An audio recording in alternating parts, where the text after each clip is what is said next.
foi a Liga de Saúde Mental, né? Foi o grande instrumento de realização dessa proposta de psiquiatrização da educação, como psiquiatrização da família, psiquiatrização das crianças, psiquiatrização da mulher, psiquiatrização da sociedade em geral, eugenismo em geral, é isso? Exatamente. Tá. E como tu mesmo colocaste aí, realmente esse processo veio pela importação exatamente da produção desses psiquiatras. Quer dizer, tu vai encontrar ali exatamente, vamos dizer assim, referências expressas ao Lombroso, né? E a esses outros, ou não tão expressamente, mas as ideias são expressamente a daqueles psiquiatras, né? E aí nesse processo aí a gente cuidou de verificar mais especificamente a importação, vamos dizer assim, desse processo geral da psiquiatria da compreensão que foi formulada no interior da escola do Charcot, especificamente por Ernesto Dupré, sobre a mentira patológica, né, que veio por desdobramento do conceito de mentira histérica. Certo, criada, mentira histérica, criada pelo Charcot, pelo Brouardel e tudo que você bem referiu aqui. Exatamente, então esse conceito, conforme esse conceito, toda a criança mente, né? Qualquer criança naturalmente mente, é mentirosa, né? Aí esse conceito aí retira qualquer possibilidade de validação da palavra da criança. Certo. Né? No caso, o Dupré, quando escreveu essa doutrina, porque não é uma teoria, se a gente considerar mesmo o conceito de teoria, claro, mesmo, mas essa doutrina, ele estava preocupado com o quê? Né? Ele era um médico, né, da medicina legal, e a preocupação dele era exatamente com colocar sob suspeição os processos que corriam na justiça naquela época, que diziam respeito a abusos sofridos pelas crianças. Desautorizar as crianças frente aos tribunais, as crianças e as mulheres. Exatamente. Então, no texto mesmo dele, que ele esboça essa teoria da mitomania, ele fala expressamente isso, que é uma preocupação de primeira ordem para a medicina legal, dado, e ele cita uma série de casos de depoimentos de crianças, o tanto de crianças que, por perversão, né, por realizar esse tipo de coisa que é mentira patológica, colocariam os adultos nesse tipo de problema, de falsa condenação. Falsa condenação, o que é uma tremenda mentira. É preciso ser muito cara de pau para escrever isso e para ter escrito isso. Por que muito cara de pau? Qualquer estudante de direito que se dispõe a verificar, como era na época já, né, século XIX, século XX, mas sobretudo século XIX, um processo que condenava alguém que abusava de uma criança, era um processo onde tinha perícia legal, médico legal, certo? Onde o médico ia ver os hematomas, enfim, os indicativos físicos, fisiológicos do abuso, onde havia depoimento de testemunhas adultas, etc., onde a palavra da criança ou da mãe era apenas uma ou duas que fossem, num conjunto de testemunhas. Quer dizer, eles passam a ideia, os criadores da mitomania, eles passam a ideia de que os juízes do século XIX fossem uns ingênuos e que a coisa acontecesse mais assim: vem cá, meu filho, como é que foi? O teu pai abusou de ti.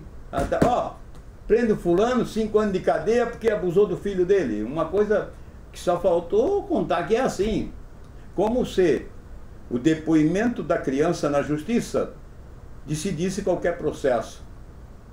Não é assim. Uma verificação de como eram os processos judiciais da época, uma verificação hoje de como são os processos judiciais, mostra logo que não é bem assim. O juiz não vai simplesmente penalizar alguém, nem pode, simplesmente porque uma criança foi lá e disse que foi abusada, ou porque a mãe foi e disse que a criança foi abusada. Existe exame de corpo de delito, existem verificações, existe o direito de ampla defesa, contestação e tal, contraditório, e ampla defesa. Ninguém é condenado sem isso. E no Estado republicano do século XIX já, ninguém era condenado sem isso. Então como é que era só a palavra da criança ou da mãe da criança que levava a pessoa para a cadeia? Além disso, no livro de Medicina Legal, Atentados ao Pudor, entre os 20 livros do Dr. Ambroise Tardieu, dessa área, ele relata lá, ele coloca lá em anexo perícias legais atestando situações em que houve a acusação e o abuso não aconteceu. Quer dizer, o médico não encontrou os indicativos para isso, então deu a sua perícia contra, ó, não aconteceu, não é isso. Às vezes era uma simples infecção, qualquer coisa na menina, e aí foi abusada. Não foi, isso aqui é uma infecção por isso e por aquilo. Quer dizer, mas eles passam a ideia, esses criadores da mitomania, de que era uma coisa extraordinariamente primitiva a justiça do século XIX, que condenava respeitáveis cidadãos, diz eles, respeitáveis cidadãos, só porque uma criança dizia que foi abusada, só porque a mãe da criança dizia que o pai abusou. Um total absurdo. Claro que se sabe hoje ainda, lógico que se sabe, lógico que há ainda hoje falsas acusações. Em toda a área há falsas acusações, falsa acusação de roubo, falsa acusação de assassinato, falsa acusação de maus tratos de criança, falsa acusação, de maus tratos à mulher. Claro que há. Mas isso aí é um percentual, né, reduzido, identificado, detectado pela justiça. Não é o caso, por exemplo, de ontem, no Fantástico, parece, né? Uma mulher que foi mantida durante anos em cárcere privado pelo marido que era traficante. E assim, vão querer dizer que então a mãe que diz que a filha foi morta e estuprada, e vão lá, acham o corpo, acham a filha estuprada, e é mentira da mãe. Que história é essa? Quer dizer, esses teóricos da mitomania que inventaram essa história de que a criança mente e, baseado na mentira da criança, a justiça estava condenando pessoas, certo?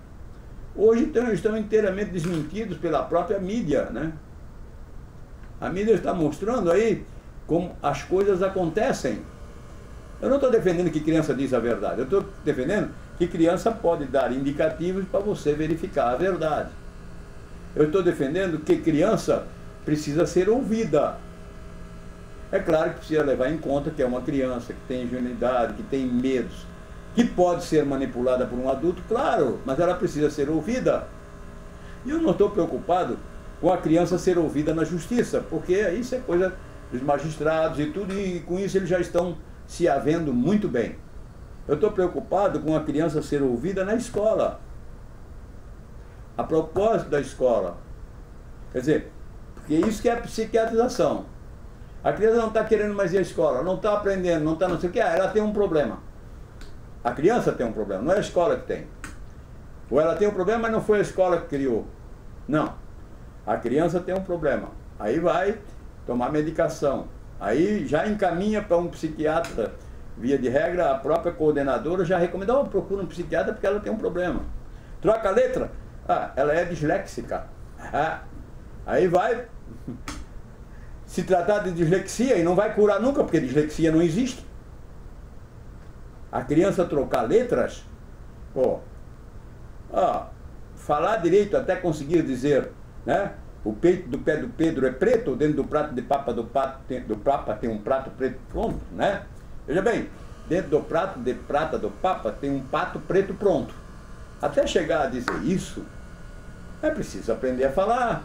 Qualquer criança diz pato no lugar de prato, certo? Né? Qualquer criança coloca letra, como Cebolinha. Agora, que está trocando letra quando escreve é disléxico. Ou coisa parecida, né?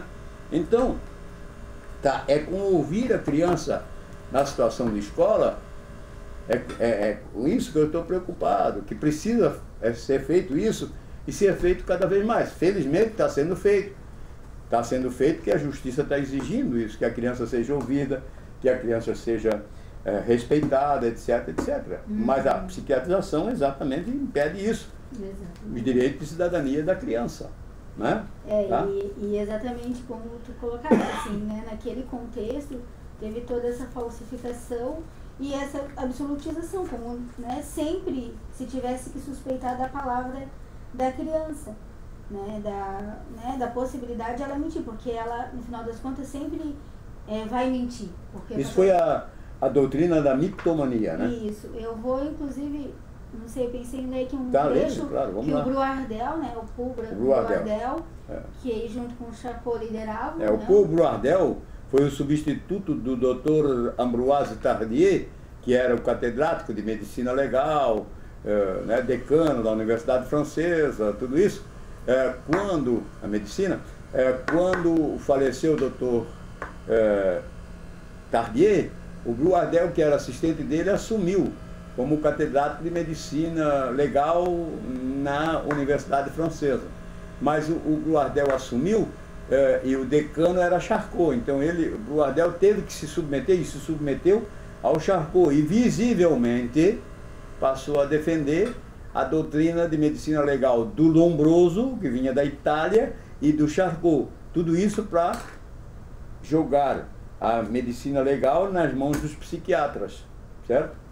Esse é o lance ali. Então, aí que o Brouardel, o Paul Brouardel, é um grande pregador da medicina legal, da psiquiatrização das crianças, das mulheres e do racismo também.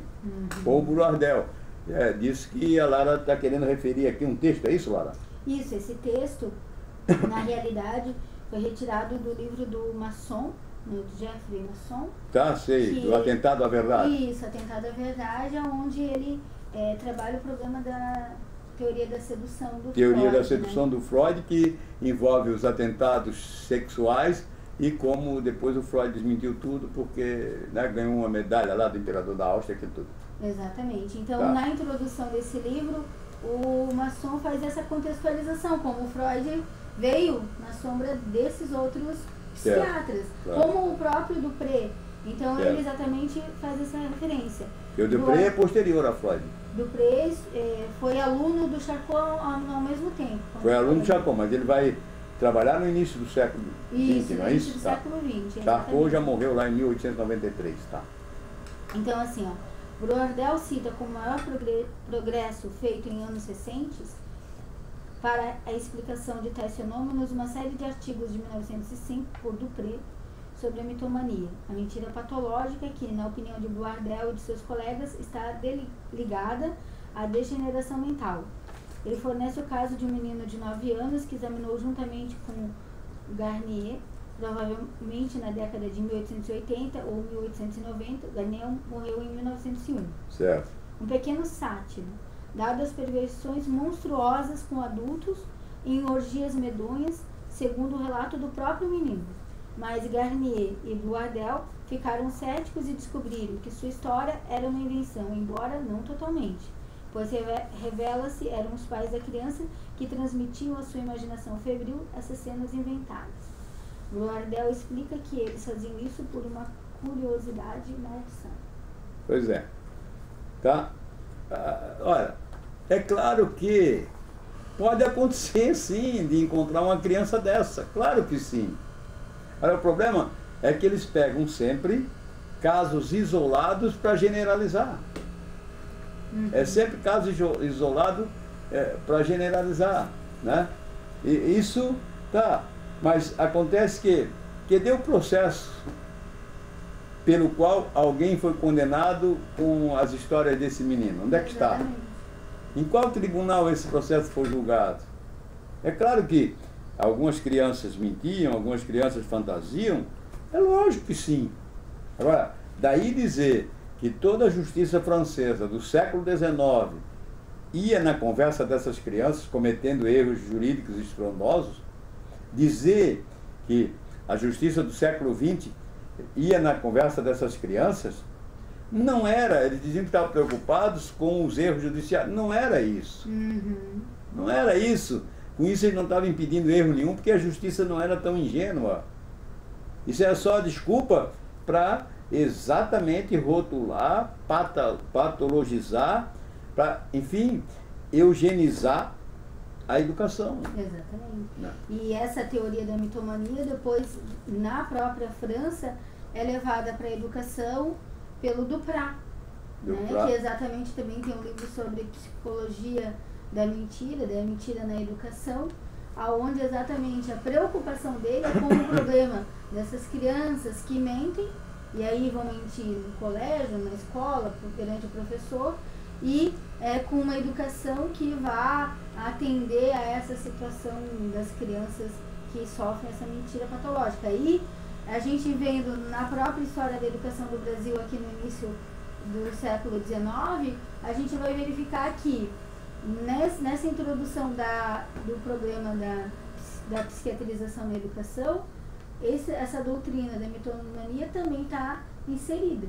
A gente vai encontrar nos teóricos aí que foram os propriamente que articularam uma sessão de ortofrenia, né, que seria a sessão para atender a educação nos aspectos dessa questão aí dos problemas psicológicos e tudo mais, o Dr. Arthur Ramos, né, exatamente tem, né, o aspecto de que as crianças também, dentre as patologias, a mentira patológica, né, dentre os outros comportamentos. Nos estudos, por exemplo, do Dr. Eduardo Meirelles, que participou do primeiro congresso que teve na Argentina, primeiro congresso latino-americano, dentre os problemas colocados, estava também o problema da mentira patológica, como um problema a ser atendido, a ser, enfim, né, prevenido ou evitado. E assim, né, outros textos, né, que a gente pode estudar identificaram a presença dessas teorias, daí aplicados à educação, inseridos, né, nas intervenções ali na educação e nas escolas, como problemas psiquiátricos. Tá. Pois é. Ó, eu não vim na preocupação de passar o conteúdo da dissertação da Lara. Por isso não fiquei perguntando, aqui na primeira parte, ali na segunda, não sei o quê e tal. Eu tive mais a preocupação de colocar o problema na sua importância, no seu contexto e tudo mais, porque a pessoa que estiver interessada pode, inclusive, lá no nuca.org.br e pegar a dissertação, não é isso? E ler tudo, inclusive a vasta bibliografia, né, em que a Lara pesquisou, certo? Está lá na página nuca.org.br. Por isso que não estou preocupado assim com colocar ao fim das contas, seria repetir a defesa da tese por parte da Lara, né? Não estou preocupado com isso. Mas, então, você verificou que ocorreu a psiquiatrização no Brasil, historicamente, verificou quais os mecanismos institucionais, inclusive os autores aí, Juliano Moreira, Fontenelle, Arthur Ramos, né, e tantos outros, que fizeram esse trabalho, que essa psiquiatrização veio como higiene mental, no bojo do movimento geral de limpeza da sociedade, de higiene e de psiquiatrização em nome da higiene pública, inclusive, da higiene da raça, né? E que, então, isso veio da França. Exatamente, que seguiu o mesmo processo que já vinha, vamos dizer assim, se estabelecendo, vamos dizer assim, algumas décadas antes, né, no final do século anterior, e que, né, vinha como base até como ruptura, nós chegamos até a estudar aqui isso nos seminários que a gente fez pelo NUCA, na contramão da produção do Tardieu, né, exatamente, na contramão do que vinha sendo produzido, essa falsificação, né, como tu mesmo colocou, a respeito da situação até jurídica, e o estabelecimento dessa doutrina que vinha, né, no rastro da doutrina da mentira histérica, que já tinha sido, né, posta lá pelo Charcot, e que também estava se estendendo por toda a sociedade francesa, até a educação pelo Duprat. Né? Então, a gente pode ver que, na realidade, o que veio a acontecer aqui no Brasil seguiu o processo em curso na França, e se a gente for fazer a relação já com o próprio Lombroso, que daí vinha da Itália, também não era distinto, porque nessa mesma época ele, né, escreveu lá o Homem Criminoso, tinha aquelas ideias, né, que tinha que ver o tamanho do crânio, aquelas coisas todas para definir o caráter do sujeito. Coisa que vem do século XVIII, né? Tudo depois empregado aqui, né? Por exemplo, os testes de antropometria são aplicados aqui na educação. Antropometria, mede o crânio, depende do tamanho, é macaco ou é homem, é por aí. Exatamente. Então, por exemplo, tem, né, essa aplicação dessa psiquiatria racista e incluindo esse conceito de mentira patológica. É a mitomania, certo? Exatamente. Mitomania que vinha da doença mental que vinha da frenologia do César Lombroso. Quer dizer, César Lombroso, França, Charcot, Boardel, depois sai para a educação, Duprat e tudo isso. Exatamente. Não é isso? Uhum. Tá. Então, na verdade, um movimento ideológico de reversão das conquistas revolucionárias de 1897, 1789, da Revolução Francesa, 1789, conquistas republicanas e humanistas referente às crianças e às mulheres. Isso evoluiu até 1880, e em 1880 conseguiram reverter com a teoria do racismo, com a doutrina do racismo, com a doutrina da doença mental, com a doutrina da mitomania. Quer dizer, é o ranço disso que nós temos ainda hoje nas nossas escolas, é isso? Exatamente. Tá. Agora, ok, tese excelente, então, tá. Quem quiser só ler vai ver isso. Excelente contribuição. Mas você está preparando seu doutorado para a Universidade de Montpellier, na França, né? E vai continuar essa pesquisa, é isso? São os meus objetivos futuros. Certo. Eu pretendo fazer isso. Tá.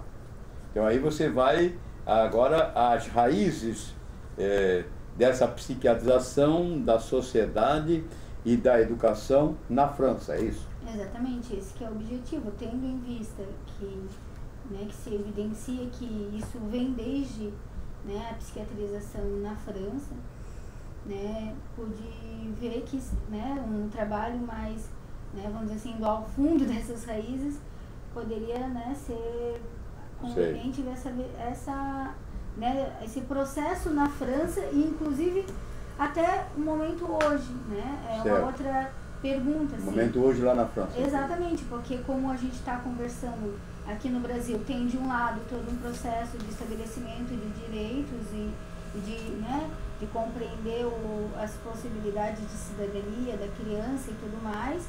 De outro, ainda permanece essa mentalidade presente de psiquiatrização na educação, né, com essas ideias de biológico e de que a criança também pode ser desqualificada, né, porque não é confiável ainda, né, a gente pode perceber que existe ainda essas desqualificações, esse processo de psiquiatrização, de medicalização das crianças também, né, até no consultório a gente muitas vezes percebe, os pais já vêm, eles próprios se dando um diagnóstico para os filhos, já tem um diagnóstico da escola. Então, a gente, a perspectiva seria ver lá na França esse processo é equivalente ou, vamos dizer assim, está num momento mais avançado, isso já foi de algum modo mais ultrapassado. Tá. Isso baseado mesmo em pesquisa de arquivo, documentos públicos, documentos de política de governo, né, obras e tudo mais, é isso? Porque eu tive... Que é a Universidade de Montpellier, só a biblioteca? Porque eu tive a oportunidade de conhecer o professor Jacques Glaise, que trabalha com manuais de saúde, né? E de hábitos e manuais de educação. Então, e ele... né, e ele conheceu sua tese, né? Sim, conheceu a apresentação do trabalho no seminário. Tá. não ela concluída. Tá. Ela estava na finalização, na realidade. Certo. Mas tendo, né, a possibilidade de ele trabalhar dentro dessa, né, dessa abrangência de trabalhar com a história e com a antropologia e com os manuais, e tendo o meu enfoque que cabe dentro do conjunto das pesquisas dele, se delineou a possibilidade de eu fazer meu doutorado lá, exatamente pelos arquivos que tem de história, de manuais de educação. Também pelo trabalho dele, que é um trabalho também sobre coisa da educação, não é? Exatamente. Tá. Sobre questões. Aí o interesse dele em que você trabalhasse com ele e tudo mais, né? Uhum. Ou fazer um doutorado articulado daqui, não é isso? Exatamente. E tá bom, beleza. Então, quer dizer que essa pesquisa excelente, que traz uma contribuição muito importante, né? Indispensável, né? Inestimável, podemos dizer, vai ser continuada em tese de doutorado. Isso quer dizer que você se envolveu por uma linha de pesquisa e vai investir nisso, é isso? Sim, com certeza. Tá. Gostaria de acrescentar mais alguma coisa à nossa conversa? Bem, eu gostaria de acrescentar, se, né, as pessoas tiverem interesse em conversar, discutir, né, eu sei de colegas até que são até do pós-graduação, que tinham interesse em aprofundar certas discussões, outras pessoas né, que tiverem interesse, eu estou à disposição, podemos conversar, debater, que isso que faz o trabalho ir adiante, né? Através de nuca.org.br, através do blog da sua clínica, né? Isso. Clínica Relações, não é isso? Exatamente. E tal, facilmente faz contato, conversa aí, né? Se junta, né, os esforços para levar essa batalha adiante. Exatamente, é isso? Esse que é o objetivo. Então tá. Então vou agradecendo, né, Lara? Eu que agradeço. A participação aí para esse nosso encontro antropológico, conversas científicas, para nuca.org.br. Também um agradecimento especial a você, que nos dá a homenagem de assistir a esse vídeo na internet. Muito obrigado, até a próxima.